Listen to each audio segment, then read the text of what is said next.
Hey guys, it's Melanie, the Body Listener. Today I want to show you one of my favorite balancing and relaxation exercises, alternate nostril breathing. And so hopefully you've already worked with breathing in the belly. If you haven't, please look at that video first. I want you to be able to have normal belly breathing before you work with this so you don't get congested or your body doesn't get triggered or overwhelmed when you work with this, because we are going to work with the corpus callosum in the middle of the brain that connects and communicates the left and right brain. So if you take two fingers and place them underneath your nose, you will notice that you are breathing on one side or the other. Who knew? A lot of us have deviated septums, so we'll work on one side more than the other. Sometimes you can barely breathe on one side. If you're like me, when I first came to yoga, I couldn't even breathe through my nose. I was a mouth breather, had horrible sinuses, horrible allergies, horrible headaches, back pain, neck pain, you name it. Everything was really clogged up through here, so I couldn't breathe through my nose. So I couldn't do this in the beginning. So if that's the case and you can't breathe through your nose, you're only going to close off halfway, okay? Don't want your system, if your system can't breathe, it will go into stress, and that's not what we want to do here. We want to balance and incorporate the two sides of the body and the two sides of the brain, okay? And so if you notice, just take a peek and see what side you're breathing on. The left side is the Ida. That's the relaxation side, the yin side. And the right side is the fight or flight, and that's the Pingala. And so that's the action side. One's not better than the other. But if you notice, depending on what you study, it's about 90 minutes on either side. 2 rounds of that is a cycle of REM-ish, right? And so we notice that if you have a cold, you can only breathe on one side, then you say, oh my gosh, now it's on the other side. And so it flip-flops because you're breathing predominantly, ideally, you're balancing on those sides, okay? And so what we can do is just to balance the brain and the body and mind, we can breathe and equalize on both sides. So if you feel ramped up, or if you feel overwhelmed and spinny during this Vata time, during the fall or during the spring, when everything's starting to go, fall is the big one, is that this is the work that you can do to kind of center yourself and ground and get both sides balanced out just a little bit more, okay? And so the Ida and Pingala, they wrap around each other like two snakes, Shiva and Shakti, all the way up and all the way down the spine.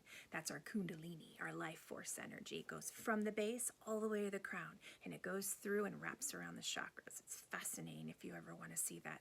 There's probably some of that information on my website, so you can go check that out. But what we're going to do here is we're going to close off. So we're going to take our hand. So left hand, can you just place it palm down on your leg? And make sure you're in a nice seated position, not slumped in a chair, right? You want to be on your sit bones if you can.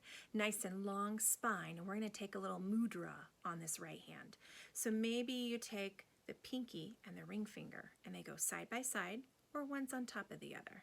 Whatever you can do if you're not bendy through there like I was not. Then you can just have them side by side. And then we're going to take the thumb, which weighs about the same as these two fingers. These middle two fingers you're going to bend, or you can place them on your forehead when you do this. Either way is fine, but I like just to bend those and get them out of the way in the beginning. So what we're going to do is we're going to take the thumb and we're going to close off the right side of the nose. And it makes your nose go boink, boink. Can you see that? All right, so we're going to close off and we're going to exhale. And then we're going to inhale. And then we're going to switch and we're going to close off with our two fingers as we exhale. You close off that left nostril. And then inhale. And it's fall, so I have a little bit of congestion going on. And then we're going to close off the right side as we exhale. And then inhale. And switch as you exhale. And then inhale.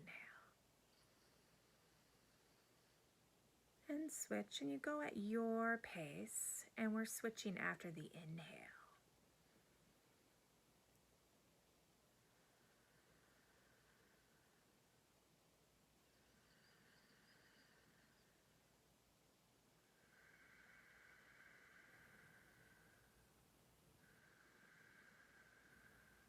I'm breathing my Ujjayi breath, making it a little deeper.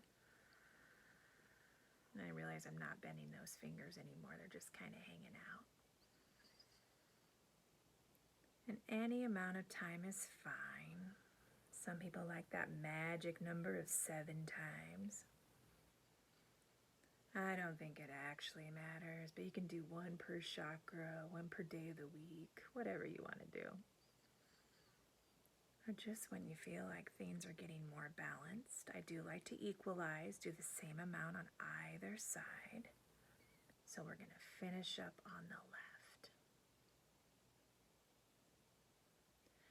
When you're done, you relax that right hand.